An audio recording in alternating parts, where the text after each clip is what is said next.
Halo adik-adik, kembali lagi bersama saya Mr. Yeve di channel Ayo Sekolah Simak, Ayo Sekolah Fisika, Matematika, dan Kimia. Pada video kali ini kita akan membahas soal-soal persiapan tes masuk perguruan tinggi negeri seperti UTBK atau SBMPTN atau SNMPTN Fisika, dan seleksi mandiri seperti SIMAK UI dan UTUL UGM. Oke, kita lihat soal yang ke-141. 3 zat yaitu A, B, dan C memiliki kapasitas panas dan kalor laten yang sama dalam semua wujud. Titik lebur ketiga zat itu secara berurutan adalah minus 30 derajat Celcius, minus 40 derajat Celcius, dan minus 20 derajat Celcius. Sedangkan titik didihnya berurutan adalah 80 derajat Celcius, 120 derajat Celcius, dan 90 derajat Celcius. Jika pada keadaan awal ketiga zat itu pada suhu yang sama dan pada wujud cair, maka kita tahu bahwa titik lebur merupakan suhu di mana suatu zat akan mulai membeku,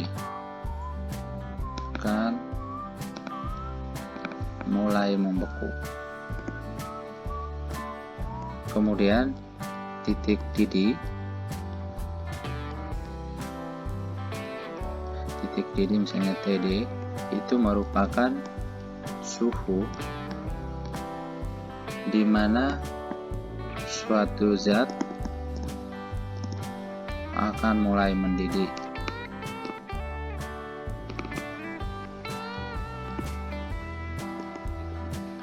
Maka untuk ketiga zat pada soal ini yaitu titik lebur untuk zat A itu adalah minus 30 derajat Celcius ya. Titik lebur untuk zat B adalah minus 40 derajat Celcius, dan titik lebur untuk zat C nya adalah min 20 derajat Celcius. Maka ini kesimpulannya adalah titik B ya, titik B ini membeku paling akhir ya. Ini membeku paling akhir. Kemudian titik C nya membeku paling awal. Kemudian untuk titik didih dari ketiga zat ini yaitu TD untuk zat A yaitu 80 derajat Celcius, TD untuk zat B nya itu 120 derajat Celcius, dan TD untuk zat C nya 90 derajat Celcius. Maka dari data ini kita simpulkan bahwa zat B itu adalah mendidih paling akhir ya. Jadi mendidih paling akhir. Sedangkan untuk zat A nya mendidih paling awal.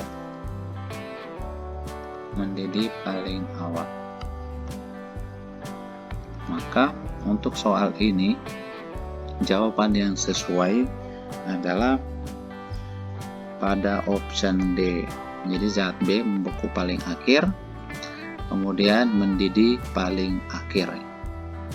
Oke, kita lihat soal yang ke-142. Grafik tekanan P terhadap suhu T di bawah ini menunjukkan fasa dari suatu zat pada suhu dan tekanan tertentu. Misalnya Tx menyatakan titik didih, Ty menyatakan titik beku, dan Tz menyatakan titik sublimasi. Jika tekanan makin besar, maka seperti yang ditunjukkan oleh diagram fasa berikut, ada namanya daerah sublimasi atau kurva sublimasi, ada kurva peleburan, dan kurva penguapan. Maka dari soal titik sublimasinya itu yaitu di garis nih yaitu TZ, dan titik didihnya ini adalah TX, dan titik beku itu TY. Ini jelas bahwa jika tekanannya semakin besar, maka TZ nya itu menuju ke kanan, berarti suhunya makin naik ya. Jadi TZ naik, Kemudian untuk TY-nya menuju ke kiri, berarti TY-nya turun nih. TY-nya turun, tetapi TX-nya ke kanan, maka TX-nya naik ya. Kondisi ini jika tekanannya naik, maka jawaban yang benar adalah A. Oke, kita lihat soal yang ke-143. Sebuah silinder tegak berisi sejumlah gas ideal. Silinder itu tertutup oleh piston ringan, massa piston diabaikan, yang dapat bergerak bebas vertikal. Luas penampangnya A. Pada pagi hari saat suhu mutlak lingkungannya T1, maka saat itu posisi piston setinggi H dari alas silinder. Pada siang hari suhu naik menyebabkan posisi piston naik setinggi delta H dari posisinya saat pagi hari. Suhu mutlak lingkungan di siang hari itu adalah kondisi piston pada pagi hari dan siang hari ditunjukkan seperti pada gambar. Pada pagi hari piston berada pada posisi H dari dasar tabungnya. Kemudian pada siang hari bertambah sebesar delta H. Karena ini silinder tertutup, maka jumlah molnya tetap. Molnya tidak berubah, mol dari gas. Dan ketika suhunya naik, volume piston juga berubah. Maka pada kondisi ini tekanan pasti dijaga tetap. Tekanan tetap. Berarti pada pagi dan siang hari tekanan tidak berubah, jadi P1 sama dengan P2. Maka untuk menyelesaikan soal ini kita gunakan hubungan P1 V1 per T1 sama dengan P2 V2 per T2 ya. Dengan V1 itu adalah volume piston saat pagi hari, yaitu luas penampang piston dikali dengan H ya, jadi A kali H. Kemudian V2 itu adalah volume piston pada siang hari, yaitu A kali H plus delta H. Maka dari hubungan ini kita bisa tuliskan P1 kali A kali H per T2 sama dengan P2 kali A kali H plus delta H per T2. Kita coret A dan P nya, maka kita dapatkan H per T2 sama dengan H plus delta H per T2, ini T1 ya maksudnya. Maka kita bisa tuliskan T2 sama dengan H plus delta H per H dikali T1, atau T2 nya sama dengan 1 tambah delta H per H dikali T1. Jadi suhu mutlak lingkungan di siang hari itu adalah T2, yaitu sama dengan 1 plus delta H per H kali T1. Jawabannya E. Oke, kita lihat soal yang ke-144. 4 gaya horizontal dan sebidang dikerjakan pada sebuah balok yang berada di bidang datar yang licin. Besar gaya-gaya di bawah ini yang dapat menyebabkan balok tetap diam adalah: agar sebuah balok tetap diam, maka resultan gaya yang bekerja pada balok itu harus sama dengan 0. Di soal ada 4 gaya, misalnya di option A ada gaya 4 Newton, 5 Newton, 8 Newton, dan 16 Newton ya. Jadi 4 Newton, 5 Newton, 8 Newton, dan 16 Newton. Kita cari resultan gaya minimum untuk 4 Newton dan 5 Newton. Minimumnya sama dengan 5 kurang 4, berarti ini 1 Newton. Resultan gaya maksnya itu sama dengan 5 tambah 4, berarti sama dengan 9 Newton. Rentangan resultan gaya untuk 4 Newton dan 5 Newton itu dari 1 Newton sampai dengan 9 Newton.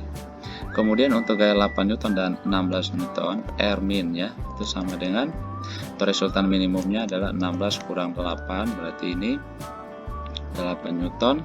Kemudian R max nya itu sama dengan 16 tambah 8 atau sama dengan 24 Newton. Maka resultan atau rentangan resultan gaya untuk 8 Newton dan 16 Newton itu dari 8 Newton sampai dengan 16 Newton. Dari kedua rentangan gaya resultan gaya ini sama-sama memiliki gaya 8 Newton. Dari 8 Newton sampai 16 Newton juga ada 8 Newton ya. Karena kedua rentangan resultan gaya ini sama-sama ada gaya yang sama besar, maka gaya-gaya ini dapat memungkinkan untuk balok tetap dalam keadaan diam ya. Jadi besar gaya-gaya yang dapat menyebabkan balok tetap diam adalah gaya pada option A. Tersedia dua bongkahan logam yang jenis dan volumenya sama. Setiap logam itu hendak dihabiskan untuk membuat masing-masing sebuah kawat konduktor.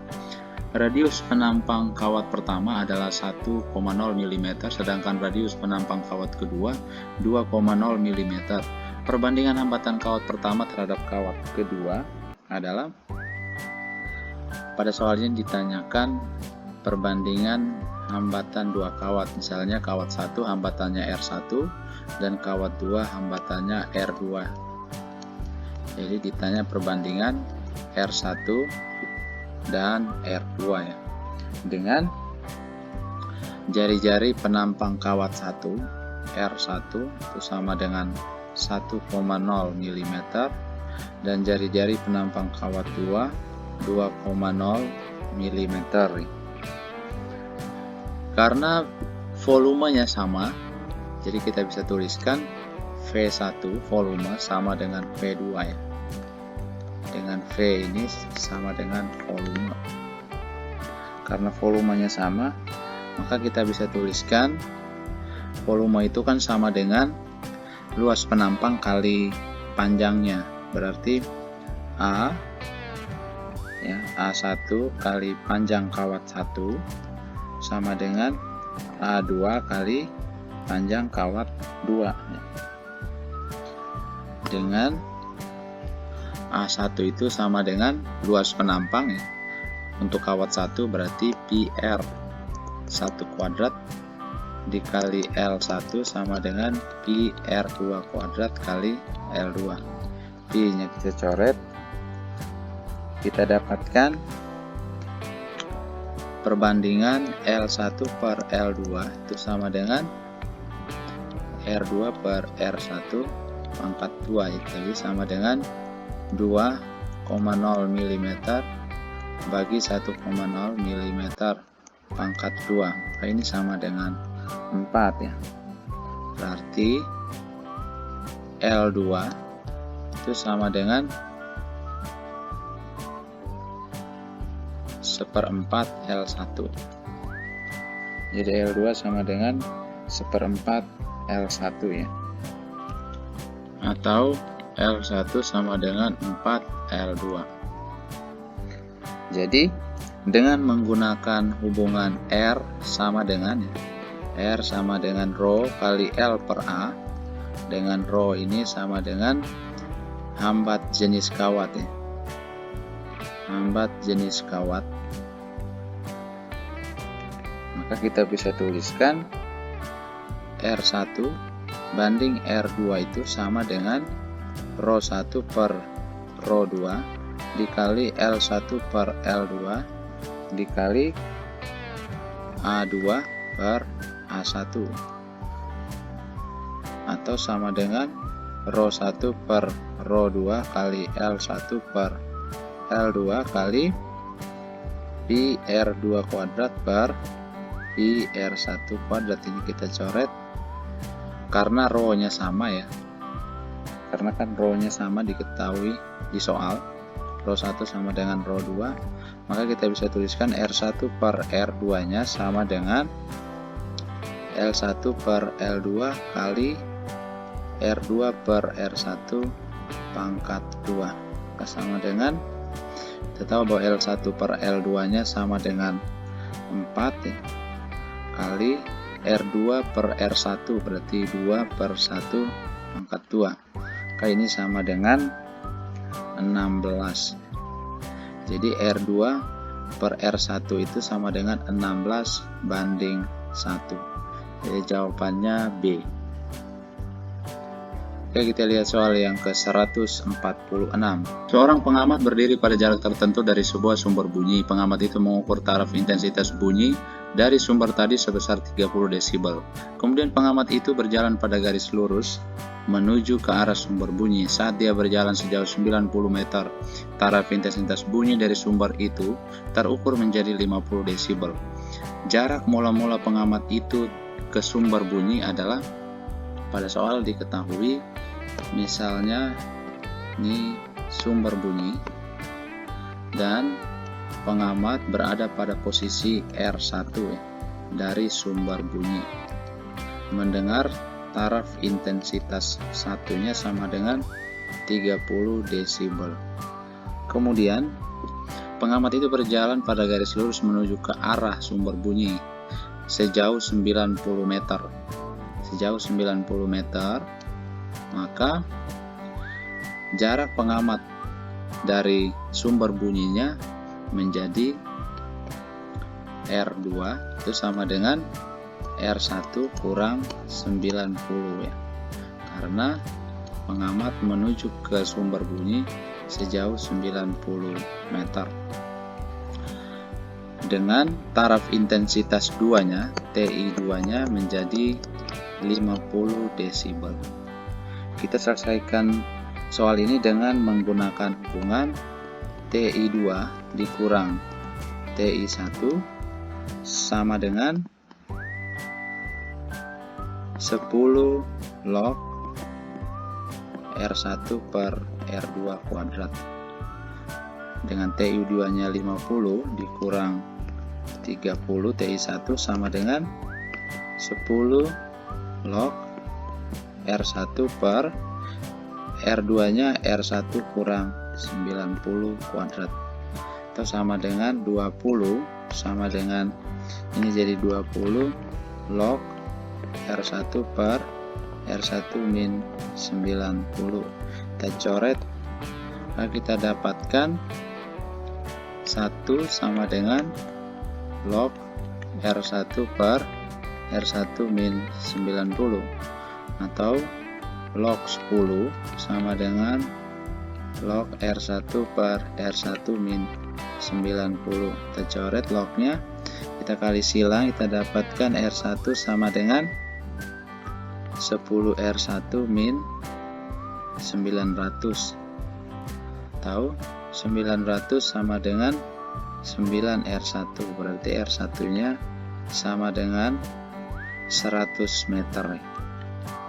Jadi jarak mula-mula pengamat itu ke sumber bunyi adalah 100 meter. Jadi jawabannya E. Oke, kita lihat soal yang ke-147. Seorang siswa melakukan percobaan tentang interferensi cahaya dengan menyinari dua celah paralel yang terpisah pada jarak sangat kecil. Siswa itu mengamati di layar bahwa sudut difraksi maksimum orde pertama sebesar alfa. Sudut difraksi itu tidak berubah jika, ini merupakan difraksi atau interferensi cahaya. Misalnya ini layar, ada layar, kemudian ada sumber cahaya koheren datang melalui celah, kemudian cahaya ini jatuh pada layar yang berjarak L dari celah membentuk sudut theta. Misalnya ini N1 atau terang orde 1. Berlaku D sin theta itu sama dengan N lambda, dengan lambda adalah panjang gelombang. Di soal theta itu sama dengan alfa ya, theta sama dengan alfa, maka kita bisa tuliskan sin alfanya sama dengan N lambda per D. Jadi sudut difraksi ini bergantung pada panjang gelombang dan lebar celah. Berarti sudut difraksi tidak akan berubah jika layar digeser menjauhi celah, karena sudut difraksi tidak bergantung pada L atau jarak dari layar ke celah ya. Jadi jawabannya E. Oke, kita lihat soal yang ke-148. Partikel bergerak lurus pada suhu X dengan percepatan tetap 2 meter per second kuadrat arah ke kanan. Pada T sama dengan 15 second, kecepatan partikel itu 10 meter per second ke kanan. Pada T sama dengan 6 second, posisi partikel di X sama dengan minus 2 meter. Posisi partikel itu pada T sama dengan 12 second adalah, pada soal ini diketahui percepatan partikel A sama dengan 2 meter per second kuadrat. Kemudian pada T sama dengan 15 second, kecepatan partikelnya di V sama dengan 10 meter per second. Ketika T sama dengan 6 second, posisi partikel di X sama dengan minus 2 meter. Tetapi pada T sama dengan 12 second ya, atau ditanyakan posisi partikel pada saat T sama dengan 12 second. Untuk menjawab soal ini, pertama kita cari kecepatan awal partikel dengan menggunakan V sama dengan V0 plus A kali T, terus sama dengan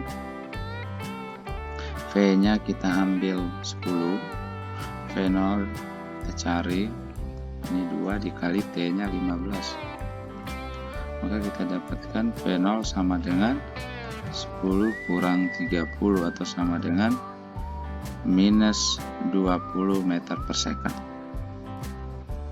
Kemudian pada saat T sama dengan 6 second, kita dapatkan V nya V0 plus A kali T dengan V0 nya minus 20 plus 2 dikali 6. Ini kita dapatkan V nya sama dengan minus 8 ya, minus 8 meter per second. Kemudian pada T sama dengan 12 second, V nya sama dengan minus 20 plus 2 dikali 12, itu sama dengan 4 meter per second. Kemudian kita cari waktu di mana kecepatannya sama dengan 0. Jadi ketika V sama dengan 0, T nya kita pakai ini 0 sama dengan minus 20 plus 2 dikali T, maka kita dapatkan T nya sama dengan 10 second ya. Maka kita bisa gambarkan grafik kecepatan ya, kecepatan terhadap waktu. Gambar grafik kecepatan terhadap waktu, partikelnya mulai dari minus 20, kemudian sampai detik ke-10 ya, sampai detik ke-10 kecepatannya 0, kemudian ini 10, kemudian dia naik sampai kecepatannya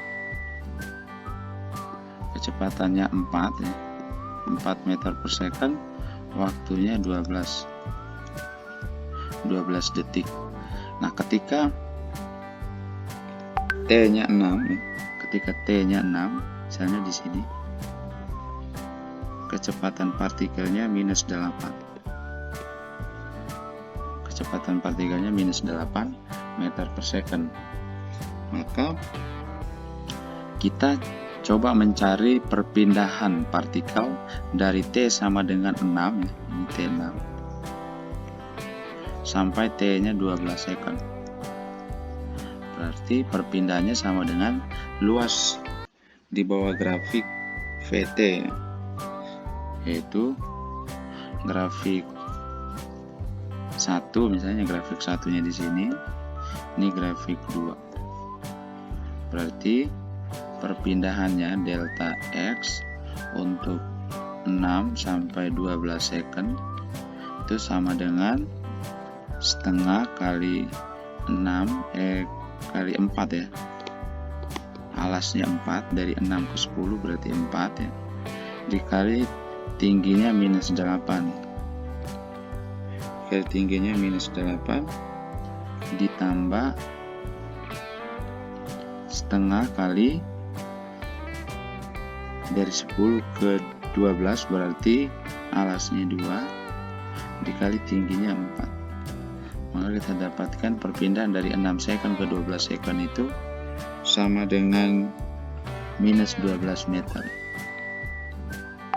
Sedangkan perpindahan ini sama juga dengan X kurang X0 ya. Karena dari 6 ke 12 maka ini perpindahan X nya 12 dikurang X6. X0 nya X6 ya. X awal, X akhir aja deh. X akhir kurang X awal. Kayak gitu.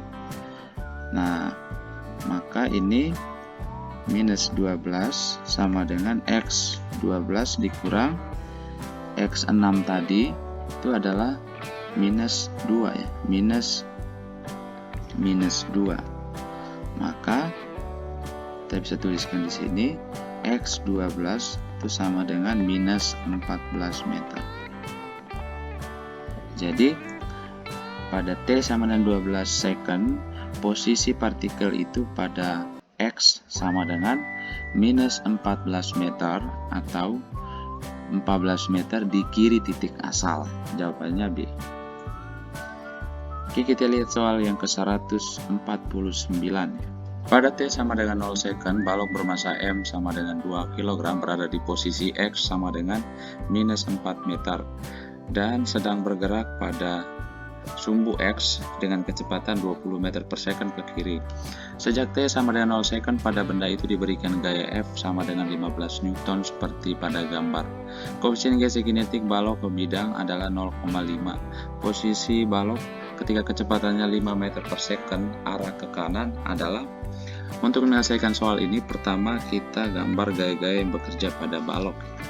Jadi ada gaya tarik pada sumbu X yaitu F cos 53 derajat, kemudian ada F sin 53 derajat pada sumbu Y, kemudian ada berat balok mg, ada normal, kemudian ada gaya geser kinetik FK. Pada soal ini diketahui posisi awalnya X0 nya sama dengan minus 4 meter, V0 nya sama dengan minus 20 meter per second, F nya 15 Newton. Kita tahu bahwa FK itu sama dengan mu kali normal. Maka kita cari normal dengan meninjau arah sumbu Y, resultan gayanya sama dengan 0. Maka ini normal ditambah F sin 53 dikurang mg sama dengan 0. Maka n nya sama dengan mg kurang F sin 53 derajat, itu sama dengan 2 kali 10 min 15 dikali 0,8, atau n nya sama dengan sebesar 8 Newton. Maka FK atau gaya geser kinetiknya sama dengan mu kali n, mu nya 0,5 dikali 8 sama dengan 4 Newton. Kemudian percepatan baloknya ya, percepatan konstan balok itu sama dengan resultan F bar M. Ini khusus untuk sumbu X karena balok bergerak pada sumbu X, yaitu sama dengan F cos 53 dikurang FK dibagi M. KA nya sama dengan 15 kali 0,6 kurang 4 bagi M nya 2. K sama dengan, kita dapatkan A nya sebesar 2,5 meter per second pangkat 2. Kemudian kita cari waktu ketika kecepatan baloknya 0 ya. Waktu ketika kecepatan baloknya sama dengan 0, maka V sama dengan V0 plus AT. Ini 0, V0 nya minus 20 plus 2,5 dikali T, maka waktunya sama dengan 8 second. Jadi ketika V sama dengan 0, waktu yang dibutuhkan balok tersebut adalah 8 second. Pada V sama dengan 5 meter per second, maka dengan V sama dengan V0 plus AT, kita dapatkan waktunya ini min 20 plus 2,5 kali T, maka kita dapatkan T nya sama dengan 10 second nih. T nya 10 second. Maka kita bisa gambarkan grafik V terhadap T. Grafik ini V terhadap T. Mula-mula ketika T sama dengan 0, dimulai dari minus 20 meter per second, kemudian sampai pada detik ke 8, kecepatannya 0 ya, 8 second, kemudian naik kecepatannya 5 meter per second pada waktu 10 second ya. Maka perpindahan total balok dari T sama dengan 0 sampai T sama dengan 10 second itu adalah delta X sama dengan luas dari grafik di bawah VT ya, luas di bawah grafik VT maksudnya. Jadi luas 1 dan luas 2 ya.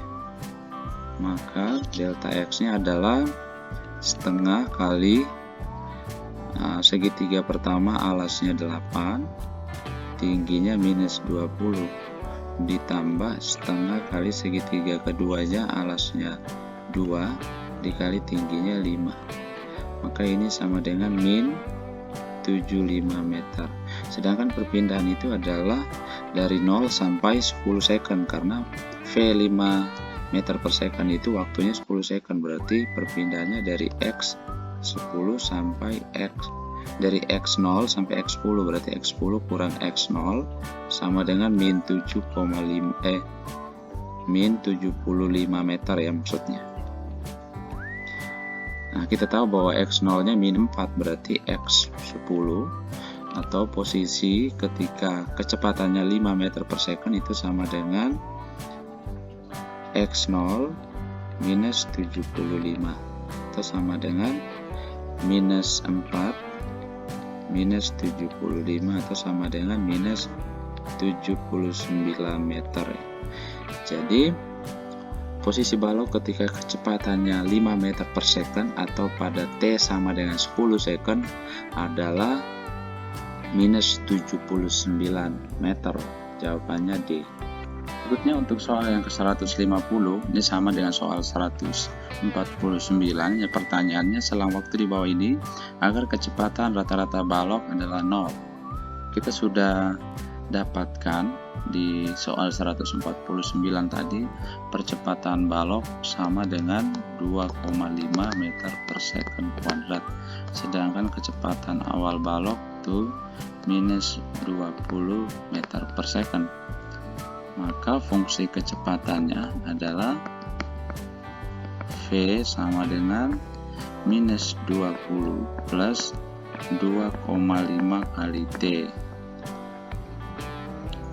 Untuk suatu partikel atau benda ya, untuk partikel atau benda dengan percepatan tetap, gerak dengan percepatan tetap atau A nya sama dengan tetap konstan, maka berlaku kecepatan rata-rata itu sama dengan kecepatan awal ditambah kecepatan akhir dibagi 2.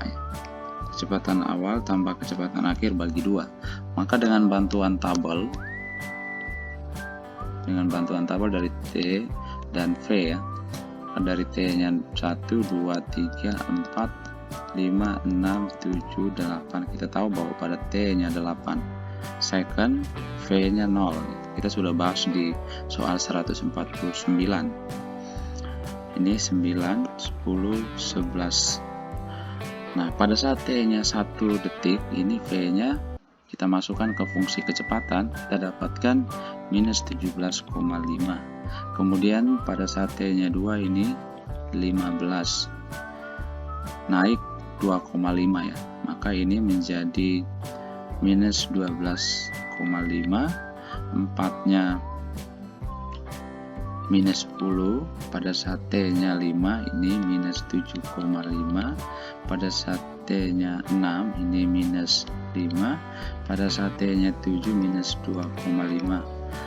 Pada saat T-nya 9 maka nilainya 2,5, pada saat T-nya 10 5, pada T-nya 11 7,5.